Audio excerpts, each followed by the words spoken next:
Hello students, welcome to my YouTube channel Sushma Rajgupta. हम लोग कर रहे हैं BCom 4th semester advance accounting, जिसमें हमारा चैप्टर चल रहा है इंश्योरेंस क्लेम्स।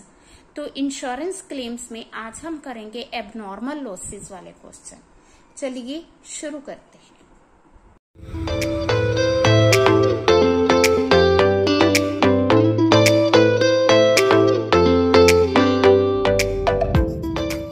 हाँ जी, हमें क्वेश्चन दिया हुआ है 10th क्वेश्चन मैं ले रही हूँ, जिसमें on 30th September 2016 the stock of the Fred Perry was lost in fire accident and from the available records the following information is made available to enable you to prepare the statement of claims on the insured.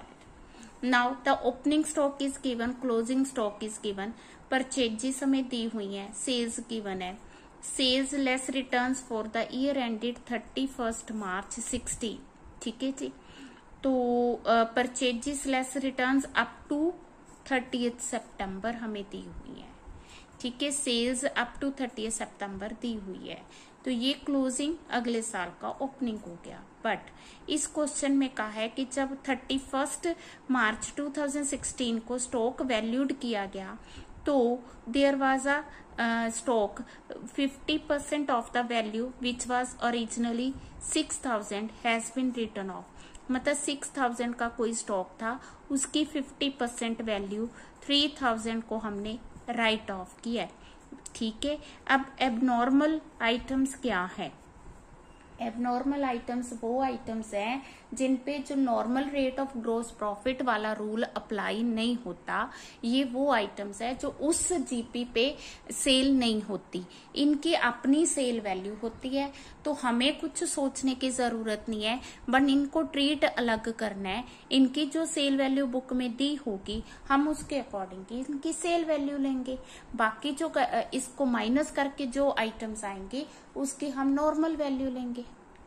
हाँ जी, जैसा कि हमें question में दिया, ये opening stock है, closing stock है, purchases trading की दी हुई है, सेल्स मेमोरेंडम की दी हुई है, ये सेल्स ट्रेडिंग की, और ये परचेजेस दी है हमें मेमोरेंडम की। ठीक है, तो मैंने क्या किया, ट्रेडिंग अकाउंट की परचेजेस, ओपनिंग स्टॉक, सेल्स और क्लोजिंग स्टॉक लिख लिया। बट हुआ क्या, हमने किया था कि ये जो क्लोजिंग स्टॉक है ना, इसमें कोई आइटम जो 6,000 की थी उसका हमने 50% राइट ऑफ किया है।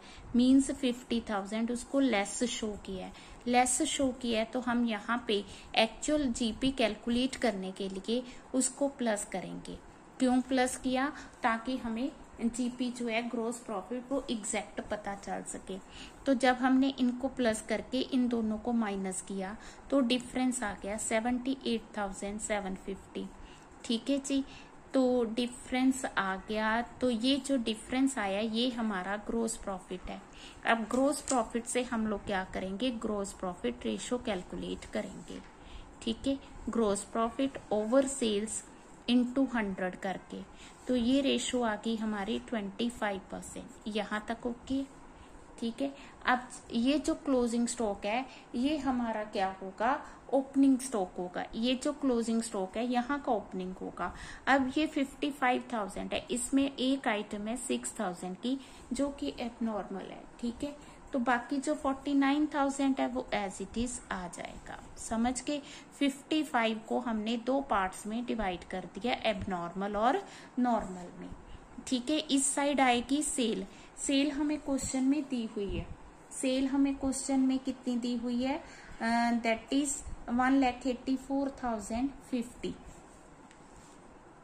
साथ ही उसने हमें इस सेल के बारे में बताया कि ये जो हमने गुड्स राइट ऑफ की थी ना, ये मेमोरेंडम में, ठीक है, मई में क्या हुआ, 3/4 of these goods has been sold at 90% of the original cost.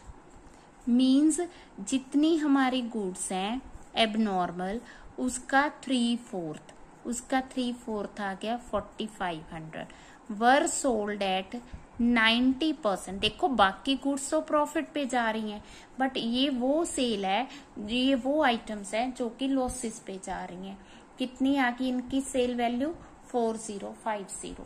ठीक है, टोटल सेल जो हमें क्वेश्चन में दी हुई है दैट इज 1 लाख 84,050। इसमें से एबनॉर्मल सेल कितनी आ गई 4050। इट मीन्स कि नॉर्मल सेल कितनी आ गई 1,80,000। ठीक है जी, तो नॉर्मल सेल हम लोग यहाँ पे लिखेंगे 1,80,000। अब नॉर्मल सेल पे जो प्रॉफिट हुआ है वो तो नॉर्मल ही आएगा ना, दैट इज 25%। 1,80,000 का 25%, तो ये आ गया हमारे पास 45,000। ठीक है, अब 6,000 का 3/4 हमने सेल कर दिया। ठीक है जी, अब 6,000 का 1/4 हमारे पास बच गया। पॉइंट क्लियर है, 3/4 हमने सेल कर दिया, 1/4 हमारे पास बच गया। 4th जो बच गया वो 1,500 का बच गया, बट उसने लिखा है the balance of obsolete stock was also realise same price. Same price मतलब वो भी 90% पे कैलकुलेट होगा। ठीक है, 1,500 का भी हम लोग 90% करेंगे, तो वो आ गया 1350। क्लोजिंग स्टॉक आ गया 1350। अगर दोनों को कैलकुलेट करें तो ये बन गया 5,400, बट गुड्स तो हमारी 6,000 की थी, तो इट मीन 600 हमें यहाँ पे क्या आ गई लॉस। ठीक है जी, तो ये तो एबनॉर्मल गुड्स ट्रीट होगी। नॉर्मल जो है उसमें भी हमने ग्रोस प्रॉफिट तो कैलकुलेट कर लिया। जब हम इनका टोटल करेंगे 2,39,000 आ गया, इसमें से हम माइनस करेंगे 1,80,000, तो ये आ गया 59,000। तो अगर हम देखें तो हमारे पास जो स्टॉक आ गया, स्टॉक हमारे पास है 59,000, ये 1350 ये। ठीक है जी, 6,000 ये भी आ गया 6,000। ठीक है, अब हम यहाँ पे कैलकुलेट करेंगे कि हमारे पास स्टॉक टोटल कितने का है। स्टॉक आ गया हमारे पास नॉर्मल 59,000 प्लस एबनॉर्मल 1350, टोटल 60,350। ठीक है, अब हमें देखना है साल्वेज वैल्यू है। हाँ जी, क्वेश्चन में हमें साल्वेज वैल्यू दी हुई है, कितनी दी है, दैट इज 7,200। यहाँ पे हम साल्वेज वैल्यू जो हमें क्वेश्चन में दी हुई है उसको माइनस कर देंगे, दैट इज 7,200। तो जो बाकी बचा 53,150 वो आ गया इंश्योरेंस क्लेम। Point clear. तो थोड़ा सा हमने क्या किया, ऐड किया एबनॉर्मल आइटम्स। हाँ जी, नेक्स्ट मैं कर रही हूँ 12th question. Malcolm owns a retail stationery which was partly destroyed on 27th June 2016. Stock was insured. यहाँ पे हमें इंश्योरेंस वैल्यू दी है। Balance sheet shows this opening stock and creditors. ठीक है, तो then on examination of the books, तो हमें up to the date of fire sales भी दी है, कितना हमने क्रेडिटर्स को पे किया और क्लोजिंग क्रेडिटर्स कितने हैं। ठीक है, physical check of the stock the undamaged means salvage value हमें दी हुई 7,000। नॉर्मल, देखो इस क्वेश्चन में हमने ट्रेडिंग अकाउंट नहीं बनाना। ठीक है, तो नॉर्मल जीपी हमें 25% दी है, और there is a discontinue line totalling 3,800 which were also during the year next 2 month at cost. मतलब 3,800 की कोई आइटम है जो कि एबनॉर्मल है, जो कि 3,800 में ही सेल हुई। लिखा है ना, विच वर सोल्ड एट कॉस्ट, मतलब 3,800 वाली चीज 3,800 में ही सेल हुई। हाँ जी, पहले हमें दी है स्टॉक और क्रेडिटर्स। हाँ जी, टोटल सेल्स 88,800। ठीक है जी, तो वो मैंने ले ली 88,800। इसके बाद payment to creditors, payment to creditors to bank जाएगी 75,000। ठीक है, देन हमें दी है creditors closing balance, that is 1,800। Closing balance 1,800। अब इतना जो हमें दिया है इससे हमारी परचेजेस कैलकुलेट हो जाएंगी। तो परचेजेस आ गई 73,300, टोटल आ गया 76,800। पॉइंट क्लियर है। अब ये जो हमारे पास परचेजेस आई हैं ये तो नॉर्मल ही आएंगी। ठीक है। अब जो स्टॉक हमें दिया उसने कहा 3800 की कोई आइटम है जो कि 3800 में सेल हुई। अब इसमें से इसको माइनस किया तो 8700 आ गया। और जब हमने सेल दी है तो उसने कहा ये जो गुड्स हैं 3800 में सेल हुई, इट मीन्स जो बाकी की गुड्स हैं वो 85,000 में सेल हुई। ये पॉइंट क्लियर है, ठीक है। अब ये जो गुड्स हैं इनके हमें क्या हुआ 25% प्रॉफिट। जो 25% प्रॉफिट दिया है ना वो ओन कॉस्ट दिया है। तो हमने लास्ट वीडियो में भी किया, अगर हमें प्रॉफिट ओन कॉस्ट दिया है ना तो हम कॉस्ट लेंगे 100, प्रॉफिट लेंगे 25, सेल प्राइस आ जाएगा 125, मीन्स सेल प्राइस का हम लोग 25/125 लेंगे। 85,000 का प्रॉफिट लेंगे दिस वन। क्यों लेंगे? क्योंकि हमें जो मतलब कि अगर सिंपल ग्रोस प्रॉफिट दिया होता हम 25/100 करते, ऑन कॉस्ट दिया इसलिए हमें क्या करना पड़ा 25/125। Point clear. तो यहाँ पे हमारा टोटल आ गया 99,000, इसमें से 85,000 माइनस किया तो क्लोजिंग स्टॉक आ गया 14,000। ये जो हमारे पास 3800 की गुड्स थी इसमें ना हमें प्रॉफिट हुआ ना लॉस हुआ, तो ये जो है सेम रहेगी। ठीक है जी, पॉइंट क्लियर। अब इस क्वेश्चन में एक और नया पॉइंट आया, जो हमारे पास स्टॉक है 14,000 का। एक तो हमने पॉलिसी 13,000 की करवाई है, करवानी थी हमने 14,000 की, तो यहाँ पे एवरेज क्लोज अप्लाई होगी। दूसरा जो स्टॉक है वो 14,000 का है, इसमें से हमने किया था कि साल्वेज हुआ है 7,000 का, जो बाकी बच गया क्लेम हमने कर सकते हैं 7,000 का। यहाँ कह दो अभी क्लेम नहीं है, ये स्टॉक डिस्ट्रॉय इतना आ गया तो क्लेम हम लोग एवरेज पॉलिसी से कैलकुलेट करेंगे। जो 14,000 का स्टॉक था उसमें से हमने कितने की पॉलिसी ली है, हमने पॉलिसी ली है 13,000 की। तो अगर स्टॉक 7,000 है तो रिकवरेबल अमाउंट या पॉलिसी के अंडर अमाउंट आएगी हमारी, दैट इज 6,500। तो क्लेम हम कितने का करेंगे 6,500। हाँ जी, 13th क्वेश्चन भी देख लो, ये भी मैं करवाना चाहती हूँ। क्यों करवाना चाहती हूँ? क्योंकि इसमें मेमोरेंडम बनाना, और ये चीज मैंने आपको बतानी है कि जो हमने पहले क्वेश्चन किया और इसमें क्या फर्क है। देखो, ओपनिंग स्टॉक दिया, परचेज, सेल, मैन्युफैक्चरिंग, ठीक है। At the time of valuing, जब हमने 31 मार्च को स्टॉक की वैल्यूएशन की तो 1750 was written of from a stock which was of 5,000। 5,000 के स्टॉक में से इतनी अमाउंट राइट ऑफ की गई है, ठीक है, इतनी अमाउंट राइट ऑफ की गई है। हाँ जी, मैंने परचेजेस, मैन्युफैक्चरिंग एक्सपेंसेस और यहाँ पे सेल्स लिख दी, ठीक है।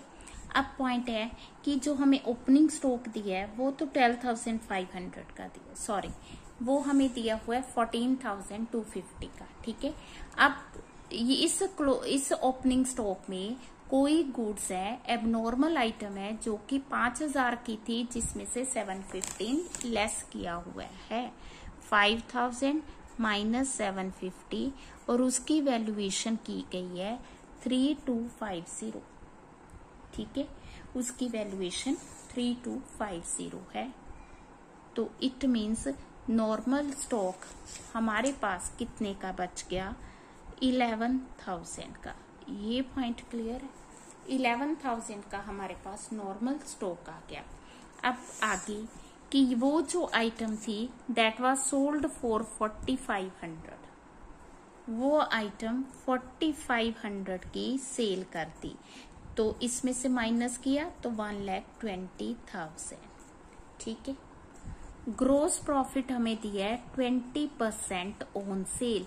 अब याद रखना यहाँ पे 20% ऑन सेल है, यहाँ पे ऑन कॉस्ट है, दोनों में क्या डिफरेंस है, ठीक है जी, ठीक है। तो मैंने 1,20,000 का 20% किया, 24,000 आ गया। ठीक, अब यहाँ से क्लोजिंग स्टॉक आ गया, ठीक है, दैट इज 6250। इसमें से इसको माइनस किया तो 6250 आ गया। ये जो आइटम थी सारी सेल होगी, so there is no closing stock, rather इसमें हमें प्रॉफिट हुआ है कितने का, 1250 का, ठीक है जी। तो ये टोटल 4500 आ गया, 4500 आ गया, ठीक है, ये स्टॉक आ गया, इतनी अमाउंट हम क्लेम करेंगे। अब जो पॉइंट मैंने बताना था वो ये है कि एक्चुअल आइटम वो 5000 की थी, जिसमें से 1750 माइनस किया हुआ था, ठीक है। मैंने वो इस यहाँ पे 5000 नहीं लिया, माइनस करने के बाद जो आइटम आई है वो ली है, पर पिछले क्वेश्चन में देखो यहाँ पे वो 6000 वैल्यू थी, ठीक है, लेस करके यहाँ पे लिखी हुई थी 3000, मैंने यहाँ पे पूरी वैल्यू ली थी, समझ के। वहां पे मैंने 5000 क्यों नहीं लिया, यहाँ पे 6000 पूरा क्यों लिया है, यहाँ पे इसलिए लिया है क्योंकि यहाँ पे ट्रेडिंग अकाउंट अभी हमने बनाना था, तो वो जो वैल्यू उसने लेस की हुई है उसे हमने प्लस करके जीपी रेशो फाइंड करनी थी, ठीक है। तो इसलिए मैंने इसकी जो एक्चुअल वैल्यू है वो ले ली, बट इस क्वेश्चन में ट्रेडिंग अकाउंट हमने नहीं बनाना, तो जीपी रेशो हमें दी हुई है, तो अगर हम यहाँ पे 5000 लेते हैं तो 750 हमें पिछले ट्रेडिंग में ऐड करना था, तो वो पॉसिबल नहीं है, तो इसलिए हम लोग इसको स्किप करके वही वैल्यू ले रहे हैं जो इसमें इंक्लूडेड है। दोनों में फर्क देख लो, कब हमने उसको ऐड बैक करना है, कब नहीं करना। हाँ जी, नेक्स्ट मैं आपको ये वाली एग्जांपल करवाना चाहती हूँ। इस एग्जांपल में पहले तो हमें सिंपल ओपनिंग क्लोजिंग स्टॉक दी है, परचेजेस दी है, ठीक है, सेल्स दी है, तो यहाँ से हम लोग क्या करेंगे, ट्रेडिंग अकाउंट बनाएंगे, ठीक है। तो ट्रेडिंग अकाउंट के बाद हम आगे मेमोरेंडम। हाँ जी, मैंने ओपनिंग स्टॉक ले लिया, परचेजेस ले ली, सेल्स ले ली, क्लोजिंग स्टॉक दिया है, ग्रोस प्रॉफिट आ गया 1,80,000। तो 1,80,000 से हमने क्या किया, ग्रोस प्रॉफिट रेशो फाइंड कर ली। यहाँ तक क्वेश्चन बिल्कुल ही सिंपल है। ये जो क्लोजिंग स्टॉक है यहाँ का ओपनिंग स्टॉक हो गया, फिर हमें परचेजेस दे दी, ठीक है जी। और आगे हमें सेल्स भी दी हुई है 8,80,000 की, ठीक है जी। इसके अलावा जो खास बात है वो ये है कि जो 2016 है ना, उसमें कॉस्ट ऑफ परचेज 20% राइज हुई है, और जो सेलिंग प्राइस है वो 10% राइज हुआ है, ठीक है। अब हमने इसी सेल को अलग अलग करना है, कैसे, और क्वेश्चन में खास बात लिखी है कि फिफो मेथड यूज हुआ। हमारे पास ओपनिंग स्टॉक पड़ा था 70,000 का, ठीक है। अब जीपी रेशो 30% आ गई, इसका मतलब कॉस्ट कितनी आई, 70, ठीक है। अब क्वेश्चन में उसने कहा है कि जो सेल प्राइस है, अगर सेल प्राइस 100 है, ठीक है, कॉस्ट आ गई 70, प्रॉफिट आ गया 30, ये तो प्रीवियस ईयर का हो गया। अब उसने कहा है कि सेल प्राइस जो है वो 10% राइज हुआ है, तो वो सेल प्राइस हो गया 110। हम बात कर रहे हैं ओपनिंग स्टॉक की, पिछले साल के स्टॉक की, उसकी कॉस्ट तो 70 रही ना, तो उसका प्रॉफिट कितना आ गया, 40। पॉइंट समझ के, जो हमारे पास स्टॉक पड़ा है उस स्टॉक की अगर हम कैलकुलेशन करें तो वो 70 कॉस्ट और 40 उस पे प्रॉफिट है। अब हमें क्वेश्चन में दिया हुआ है 70,000 का ओपनिंग स्टॉक, इट मीन्स उसका सेल प्राइस कितना आ गया, 1,10,000। अगर ये 70,000 है तो ये आ गया 1,10,000। Point clear. और ग्रोस प्रॉफिट आ गया उसका 40,000। हाँ जी, टोटल सेल है 8,80,000, जिसमें से ओपनिंग स्टॉक की सेल आ गई 1,10,000। ओपनिंग स्टॉक का प्रॉफिट आ गया 40,000। Point clear. तो मीन्स बाकी जो गुड्स हैं उनकी सेल आ गई 7,70,000। ये फिगर हमने फाइंड कर ली यहां से। Point clear. अब जो 7,70,000 की सेल हुई है ना, वो करंट परचेजेस में से हुई है। अब जो इस साल की परचेजेस हैं, ठीक है, उसमें क्या हुआ कि जो सेल प्राइस है वो तो 10% राइज हुआ है, पर जो कॉस्ट है वो 20% राइज हुई। अगर पहले कॉस्ट 70 थी तो इसका 20% 70 का 20%, तो इसका मतलब कॉस्ट होगी 84। इट मीन्स कि प्रॉफिट आ गया 26 पॉइंट। समझ के जो पुरानी सेल थी वो उसमें कॉस्ट तो सेम रहेगी ना, उसमें प्रॉफिट बढ़ गया बिकॉज सेल प्राइस बढ़ गया। बट जो नई सेल है इस साल की परचेज जिसमें से हमने सेल किया है उसमें सेल प्राइस बढ़ा तो कॉस्ट भी बढ़ी है, जिससे प्रॉफिट रेदर कम हो गया।